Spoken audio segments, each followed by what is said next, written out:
Unang beses na lumabas kami sa bansa. Tapos ganito agad na sumalubong sa amin. Walang left right at one way? Wala nga. 6 kaming sabay-sabay sumabak sa adventure, walang idea kung ano yung naghihintay. What's up guys? Vlogger kami dito ngayon, men. Paglabas pa lang namin, boom! Parang ibang mundo agad. Mga motor na walang tigil, mga kalsadang akala mo walang rules. At kami, nagkatingin na lang kung tatawid ba o hindi. Pero habang tumatagal, may kakaiba kaming na-realize. Yung gulo, may rhythm. Yung ingay, may kwento. At kung simpleng paglalakad namin dito, nagiging experience na hindi mo makukuha kahit saan. First time namin makita yung ganitong klaseng buhay. At doon mo marirealize na minsan, kailangan mo talagang lumayo para ma-appreciate mo yung mundo. At kung ganito pa lang yung simula, alam mong may mas matindi pang kasunod.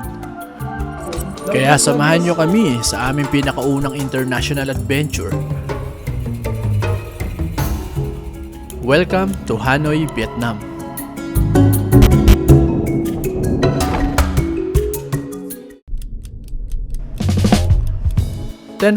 PM yung flight namin. At syempre, first time namin mag-international kaya halos lahat walang tulog sa sobrang excitement. From Manila, mahigit 3 hours yung biyahe hanggang sa finally narating na din namin ang Noi Bai International Airport dito sa Hanoi, Vietnam. Pero syempre, hindi pa tapos. Bandang 1:45 AM na nung nakarating kami sa binook naming accommodation. Binook pala namin to sa Klook. Tignan nyo na lang sa screenshot yung presyo. Kaya pa? Te, kaya pa te? Wala nga palang elevator dito. 3rd floor pa naman kami. Buset.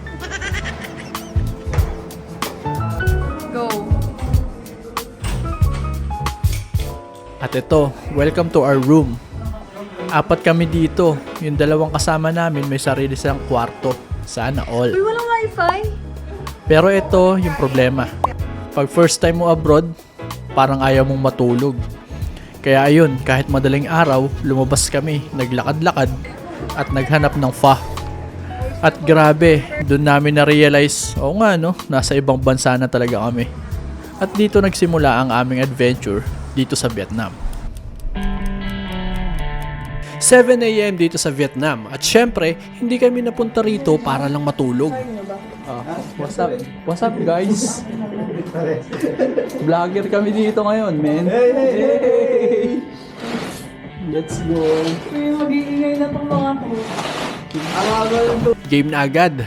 Oras na para explore ang Hanoi. At dahil Grab Taxi lang ang pinaka-familiar sa amin, ayan, book agad. Wala nang tanong-tanong. Pero bago ang sightseeing, importante muna, almusal. 5 minutes lang from hotel papuntang Vincom Center Mall. Kasi doon namin nakita yung pinakamalapit na Jollibee. Namiss namin yung spaghetti agad. First stop, Jollibee. Oh, vlogger. Yung pamasahe namin sa Grab, 85,000 dong. Roughly, nasa 200 pesos. So, quick math, dahil 6 kami, mga 33 pesos bawat isa.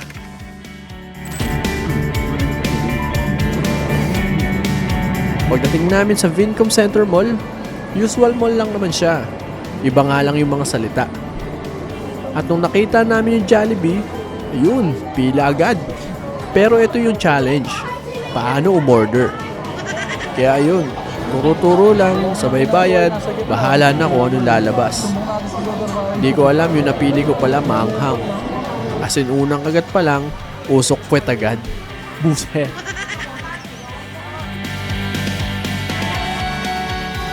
At dahil busog na, from Vincom Center Mall, dumiretso naman kami sa una naming destinasyon dito sa Hanoi, ang St. Joseph Cathedral. Syempre, Grab ulit. At pamasahe check, 33,000 dong lang. Quick math ulit, dahil 6 kami, around 77 pesos lahat. So, tig 13 pesos kami bawat isa. Grabe, kahit sabihin mong keep the change, parang okay lang. At At nang narating na namin ang lokasyon, ayun, umuulan. Nakna, de joke. Buti nakita namin yung isa din sa hindi mo dapat palampasin dito sa Hanoi. Yung banh mi. Kaya kahit kakakain lang namin sa Jollibee, ayun, food trip ulit.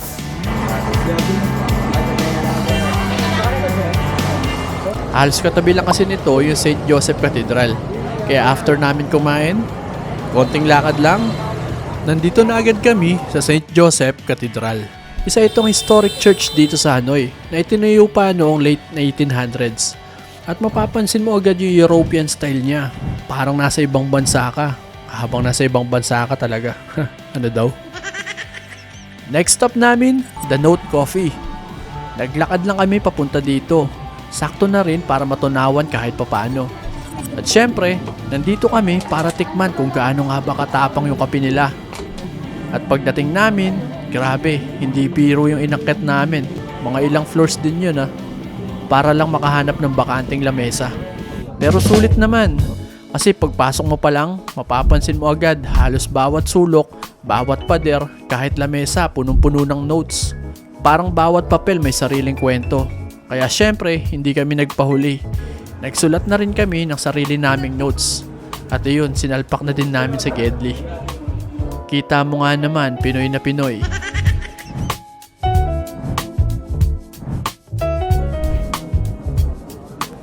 Next stop namin, Juan Kem Lake. Na daw, type ko na lang sa baba. Halos katabi lang din to ng The Note Coffee, kaya nilakad na lang din namin. Pagdating namin dito, ibang klase din yung vibe.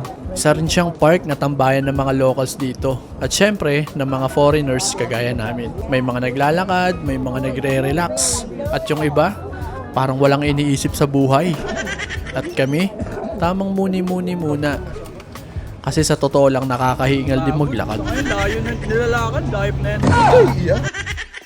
Kaya yun, konting pahinga, konting chill, bago sumabak ulit sa susunod na adventure. Tapos may mga riders nga pala dito.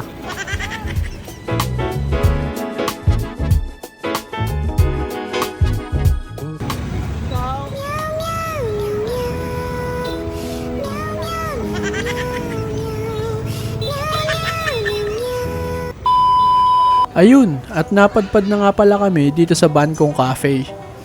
Dahil sa pagod kakalakad, dito muna kami nagpahinga at nag-relax-relax.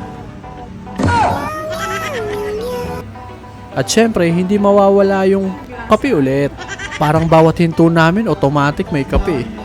Hindi ko alam kung nag-iikot pa ba kami o coffee tour na to. Kaya ayun, dito muna kami nagpalipas ng gabi, nag-chill at nagkwentuhan. Dahil may last destination pa kami pupuntahan bago tuluyang bumalik sa hotel.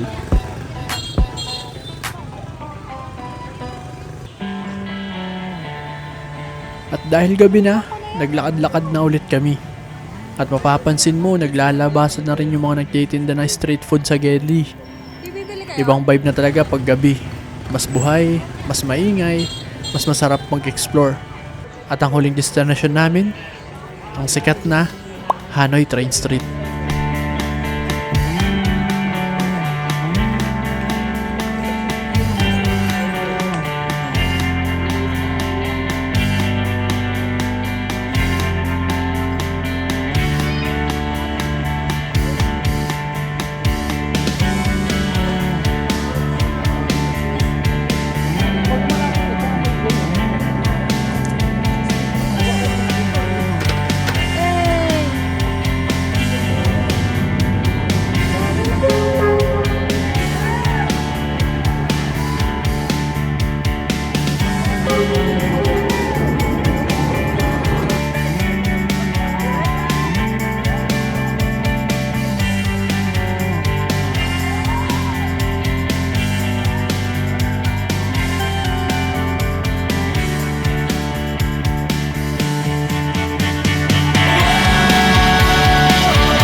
Day 2. Hindi ka Let's go. Vietnam. Day 2. At syempre, panibagong araw na naman ng pag-iikot namin dito sa Hanoi. Ito na naman kami, grab ulit papuntang Huan Kiem Lake.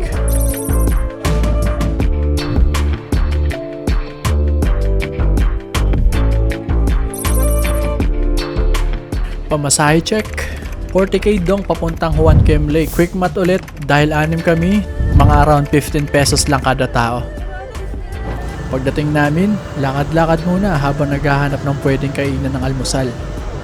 Habang naglalakad, dumaan muna kami sa isang convenience store para bumili ng bottled water at tissue. Kasi panibagong lakaran na naman to. Pero bago pa kami makahanap ng kakainan, biglang nakita namin yung McDo. Syempre, Pinoy eh. Kaya ayun, doon na kami nag-almusal. Hi!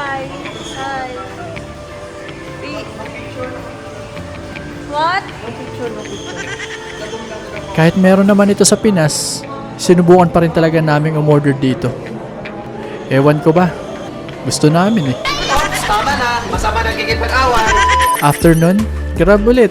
At dahil malayo yung first destination namin, umabot ng 322k dong yung pamasahe namin. Quick math ulit, mga around 115 pesos ang bawat isa sa amin. Hanggang sa finally, narating na namin ang sikat na Incense Village.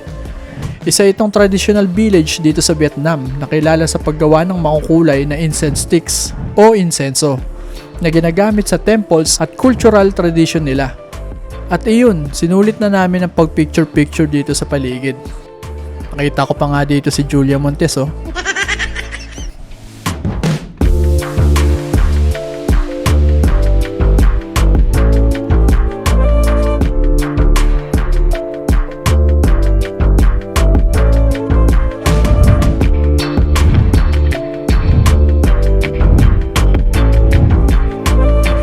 So after namin sa Incense Village, bumalik naman kami sa Old Quarter para tikman yung sikat na egg coffee ng Hanoi. At yung pamasahe, ganun ulit.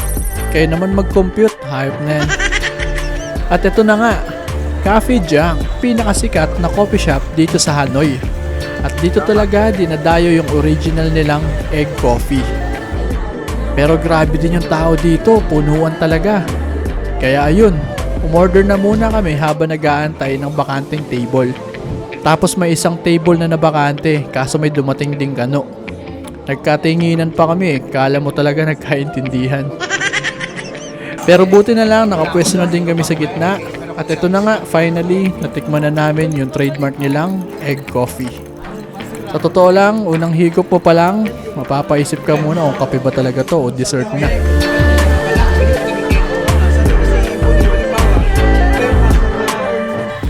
Tapos nun, may isang kainan dito lang sa katabi na hanggang ngayon di pa rin namin alam yung pangalan. Basta ang alam lang namin, ang daming kumakain. So syempre automatic mukhang masarap. Kaya ayun, order lang kami ng order kahit di namin maintindihan yung menu. At ayan, nakita nyo naman kung ano yung mga in-order namin. At yung kulay green na yan, akala namin iced tea. Paghigop ko niya, munti ko ng ibuga. Akala ko kasi mala iced tea dito sa Pinas. Yung pala, literal na tea talaga. Parang biglang naging healthy lifestyle yung ininom ko. At syempre, pagkatapos, may nakita kami nagtitinda ng pho. So, matik, kumain na kagad kami dito.